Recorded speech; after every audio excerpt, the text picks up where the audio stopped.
Here we go. 3, 2, 1. We're live. So, I spent all day, literally 12 hours traveling today from my home in Texas to California. I'm out in Dana Point, California for a mastermind. And it's been a great day. Some of the greatest times I have mentally are plane flights. Don't connect to the Wi-Fi. Don't watch movies. Like I sit and write every morning at home in my special chair, in my formal living room, and I just like read and I write and I talk to God, and it's amazing times. Like amazing, like every single morning, you can create that. Amazing, amazing times of connection, insight, just profound insights from reading, writing, praying, journaling. It's what I do. I haven't always done this in my life. The most productive times of my life I have. The least productive times of my life I have not. See the relationship there? And when I have flights, that is an incubator for me, like an incubator of just like really solid think time. Read, write, think.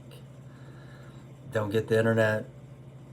The airline internet sucks anyways. Don't watch a movie. Like, think. So I spent that time thinking today and writing. And I had a special video I wanted to create, just diving into why men burn things to the ground. Not things that they should burn to the ground. There's things in your life, in your businesses, in your relationships that you should absolutely be burning to the ground. But why do men burn things to the ground that they need not burn down? So I made a long post today. Today's January 9th or 10th, I don't know. It's on Facebook and my blog, brantphillips.com. That goes into depth in that. It's a mini book I wrote today. So I was going to talk about that. And I got an Uber to go to the grocery store and get some food at Whole Foods and eat and get some snacks. I'm going to be here for a few days. So I spent some time in there, and it's time to leave. So I'm checking out. I call the Uber. There's a new Uber driver pulls up, and I was thinking, like I'm shooting these videos every day, and I was thinking, man, maybe I'll do a little impromptu with the Uber driver. And I look at my phone's like dead, pretty much. So I was like, forget that. So I'm just gonna sit here and talk to the guy. I don't usually do that. I'm a pretty quiet guy. Not a big talker, and kind of keeps myself a lot of times in those situations.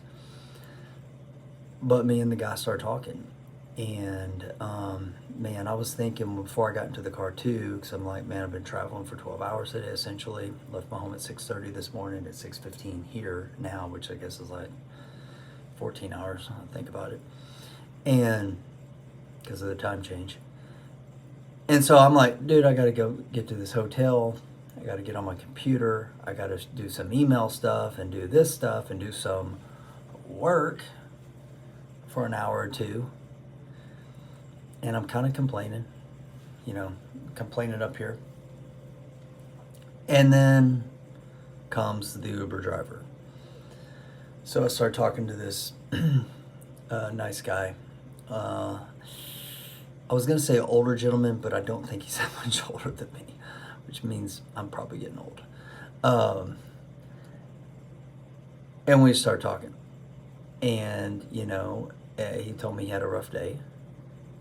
He had to take the car in for an oil change and a flat tire, and it's a rental. And I said, how in the hell could the rental company, and he said they made them. I was like, how in the hell could the rental company make you go get an oil change and change the tire of the car? And he said, well, I rent it out by the month because I don't have a car for Uber that meets their standards. I was like, okay. Is that because like your car's like damaged, doesn't meet their standards, or what? And he's like, no, it's too old. I can't afford another car right now. Okay.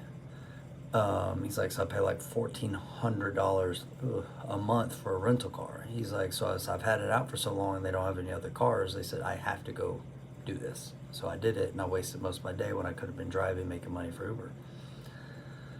And I was like, well, I'm sorry to hear that, man.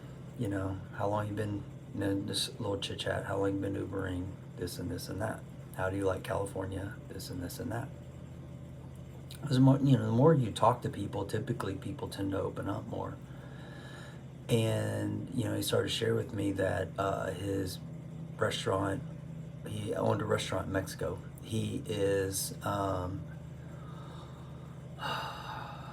apologize, I forget what country he's from. He's Middle Eastern. He's from the Middle East. Yet he, Americanized, lived in New York for 22 years, actually served in Afghanistan by supporting special forces and came back with severe PTSD. Ultimately got divorced, left New York, came to California, and had a restaurant, went out of business during COVID.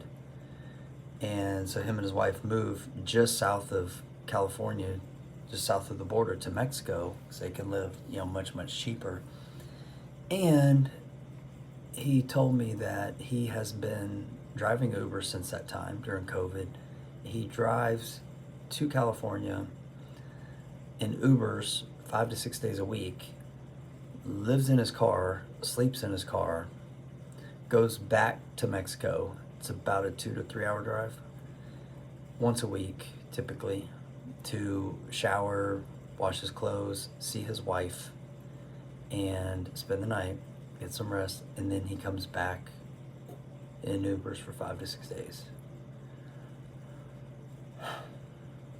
So, moral of this story is someone's always got it worse than you, and save your sympathy for somebody else.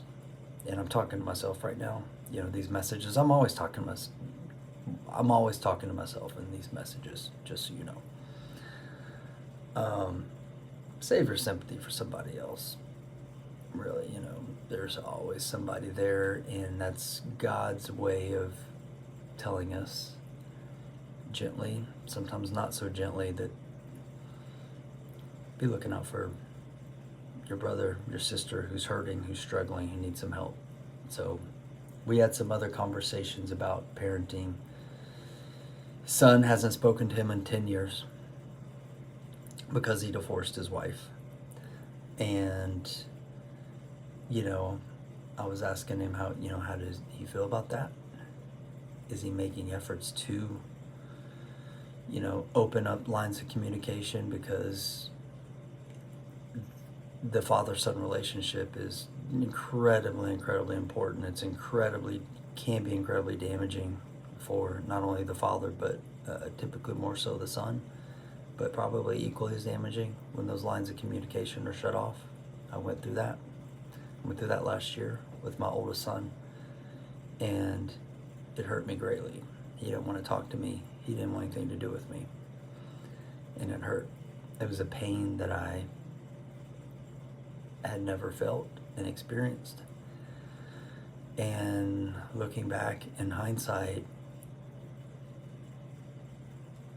now all I have is gratitude. I will say that experience of what I went through with my son taught me a whole lot about parenting and fatherhood, and not being who I wasn't being a good dad to him in the way he needed me to be. I thought it was the way I saw that what I was providing, what I was doing, the boxes that I were checking.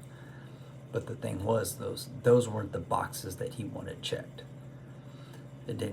I wasn't getting points for the boxes I was checking, because he was telling me, not directly but indirectly, Dad, I want you to check these boxes over here.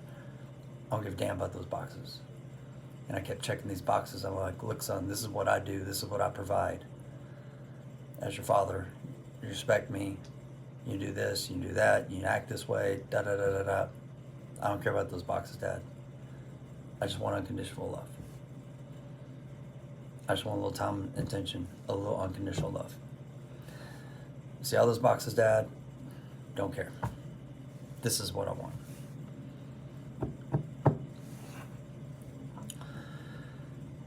And rocked my world when he stopped talking to me, and there was some other issues, and I thought I lost him. There were other things going on with substances and just a lot of other things. And I was like, what if something happens? What if, something happens to him, something happens to me? And this is kind of how the story ends. I had all these really, really negative thoughts going in my head, right? About like ending things that way. And that was early last year. And I'll tell you, like, a lot of the reasons kind of like I checked out with like being so, on social media and being where I was at, because I was fixing some shit in my life. Because I had my eyes open in a number of ways last year, and now all of which I'm grateful for. And tonight was another experience. Just listening to this guy, listening to his stories, and in the ride he was, just telling me that he felt like it was like destiny that we rode together, and the conversation really encouraged him, and he was actually going to drive back home tonight. And he wasn't intending to, but my ride where he picked me up, it was like taking him south, and just the conversation, he's like, I want to go home and be with my wife. He's like, you just,